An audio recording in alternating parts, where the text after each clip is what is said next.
Мен жөнөкөй кедей кембагалдын эле үйүндө төрөлүп өскөм. Ата энем кудайчыл адамдардан деле эмес болчу. Кудай тууралуу кээде ойлоп койчумун. Бирок бакытты дүйнөдөн да издеп жүрчүмүн. 15 жашымда атам кайтыш болуп калды. Өзүмдү өзүм биле баштадым. Себеби апам түнт эч ким менен иши жок адам болчу. Окуйун деген деле каалоом жок. Бирок ошентсе да музыкалык окуу жайына тапшырдым. Көп өтпөй кайра кооперативдик окуу жайына которулдум. Аны да аяктаган жокмун. 17 жашымда турмушка чыктым. Ошентип үй бүлөлүк жашоом башталды. Жолдошум аскер кызматчысы прапорщик болчу. Анын жумушуна байланыштуу биз башка жака көчүп барып калдык. Мен негизи киши менен бат эле тил табышып кеткен адаммын. Көңүл ачканды, шаан шөкөттү жактырчумун. Дем алыш сайын достор менен чогулуп көңүл ачмай. Биз жашаган аскердик шаарчадан баарын көрдүм. Ойноштук, бузуктук, ичкилик. Анан көп өтпөй уулду болдук. Жыл сайын эс алууга барабыз. Бир ай бою бүттү, кенен чонун эс алабыз. Ал кезде акча деген көйгөй жок. Жолдошум экөөбүз бири-бирибизди жакшы көрчүбүз. Бирок тынч жашаганды билчү эмеспиз. Уруш адатка айланып калган. Өзгөчө достор менен көңүл ачкандан кийин чоң чатак башталчу. Кээде мушташа да кетчүбүз. Негизи эле мүнөзүм оор адаммын. Күйөөмдүкү дагы оңой эмес. 4 жыл ушундай жашоо менен жашадык. Жолдошумду аскердик кызматтан бошотуп жиберишти. Бул да менин айман болду. Мени кызганып, башка бир кесиптеши менен мушташа кетти. Өз жерибизге кайтып келдик. Күйөөм өз жерине, мен өз жериме кеттим. Ажырашууга арыз жаздык. Бирок 2 айдан кийин эле кайра элдештик. Менин ата энемдикинде, кайната кайненемдикинде 2 жакта жашап жүрдүк.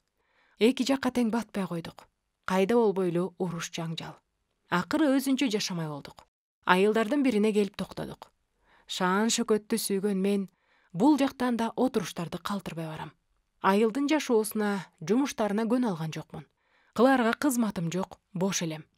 Боштук болсо бузукчулуктун башаты экен. Ошентип 25 жашымда аракечке айландым. Байкуш жолдошум менин азабымды жакшы эле тартты. Ал жеринен эле ичкиликтен алыс, сарамжалдуу, оокат жайга тың киши. Ал иштеген агрофирмада аны эмгекчил адам катары баалашат. Элдин баары ушул аялга кантип чыдап, кантип жашап жүрөт деп таң калышчу. Мен болсо аялдай болуп, үйдүн камын көрбөй, клубда ырчы болуп чардап жүрөм. Бир күн эле эмнегедир Кудай жөнүндө ойлоно баштадым. Уулумдун мугалими ыйсага ишенгендердин жыйынына барчу. Ага бардым.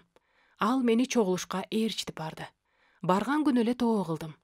Күнөөлөрүмдү мойнума алып, Ыйса Машаяктан кечирим сурадым. Инжил алып окуй баштадым. Акылым менен баарын түшүнүп турдум. Бирок 2 жүздүү жашоо жүргүзүп жаттым. Ичкиликти токтоткон жокмун. Токтотууга каалоом да болгон жок. Таштап коеларыма ишене алган жокмун. Көнгөн адат калабы болуп, үй бүлөбүздө дагы чоң чатак болду. Күйөөм мени үйдөн кууп чыкты. Уулумду болсо чоң ата чоң энесиникине жибербейди. 2 ай бою ар кайсы жерде тентип жүрдүм. Кудай ырайым кылып, жолдошум менен кайра элдештим. Мен ага экинчи ичпейм деп убада бердим. Ким аракеч болсо, убада берүү эмнеге тете экенин жакшы түшүнөт. Жыйынга барбай калдым. Бирок мени чогулушка алып барган эже мен үчүн үзгүлтүксүз сыйынып жүрдү. Ошентип арадан 1 жыл өттү. Мен ылдыйлагандын ичинде болдум. Үйдөгү буудай, оокат жайды, 2 кап кум шекерди сатып ичип салдым. Жүзүмөн көк ала кетпейт. Кабыргаларым бир нече жолу сынган. Мурдум сынган. Эч ким ишенип акча бербей калды. Башымда бир гана ой. Ичкиликти кайдан тапсам болот? Жалгыз ичем. Ичкиликсиз бир да саат тура албай калдым. Акыры каргашалуу күн келди. Бир жолу бизди үйлөнүү тоюна чакырып калышты. Албетте, мен дагы ичип алган элем. Жолдошумун таяк жедим. Көзүм көк ала. Эртең менен бутум ооруп калыптыр. Баш жазып алдым да тойго кийип барчу кийимдерибизди даярдадым. Бутумдун оорусу катуулай баштады. Тойго дагы 2-3 саат калган эле. Бир аз жата турууну чечтим. Ошол боюнча төшөктөн турган жокмун. Көрсө бул да Кудайдын планы экен. Бутум шишип кетти. Кып-кызыл болуп, адам чыдагыс ооруну жаратты. 2 күн үйдө жаткандан кийин ооруканага жаткырышты. Бутума операция кылышты. Ириңдеп кетиптир. Ооруканада 1,5 ай жаттым. Бутуман ажырабай дегеле тирүү калганыма дарыгерлер таң калышты. Байкуш жолдошум ооруканага күндө келет. Мени сыйын үйүнө ээрчитип барган эже да көн сайын келип жатты. Мендей жийиркеничтүү аялга боорукер жолдош берип койгон ырайымдуу теңириме чексиз ыраазымын. Үйгө чыгарышты. Апарыкмын. Эки колумда эки таяк. Ооруканада жатканымда теңирге жаңы жашоо баштайм деп убада бергем. Бирок көнгөн адат калабы болуп, үйгө барарым менен таякчан экениме карабай ичкилик издеп жөнөдүм. Жолдошум 4 күнгө ата-энесинкине кеткен. Мен болсо кошунам менен бир мүшөк жемди арака сатып ичип салдым. Жолдошум келип, бул кылыгым үчүн үйдөн кууп чыкты. Бул жолу биротоло кууп жиберди. Ошентип таңкы саат 5-те жолдо турам. Майыпмын. Колумда таяктан башка эч нерсем жок. Уулуман да айрылдым. Эч кимге керегим жок. Жакындарыма да, бүтүн адамдарга да керегим жок. Баягы мени сыйынуу үйүнө ээрчитип барган эженикине бармай болдум.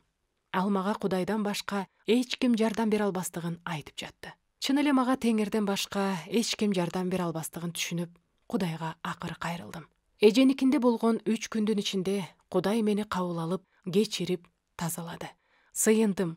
Бул кайрылуум жан дүйнөмдүн ачуу кыйкырыгы болду. Ошентип теңир менен жашап келатканыма 5 жылдын жүзү болду. Жашоом толугу менен өзгөрдү. Уулум экөөбүз гитарада ойноп, сыйынуу үйүндө Кудайды даңктап, ырдап беребиз. Жолдошум Ыйса Машаякты кабыл алып тоо кыла элек. Бирок чыныгы үй бүлөлүк жашообуз эми башталды. Жолдошум мунун баардыгын теңир кылганын билет.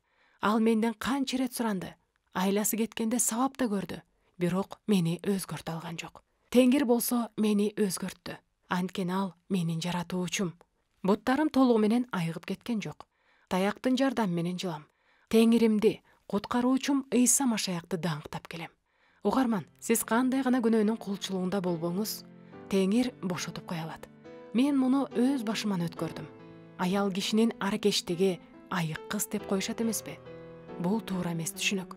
Ыйса Машаяк кандай гана оору, кандай гана алсыздык болбосун, айыктырып кое алган улуу дарыгер.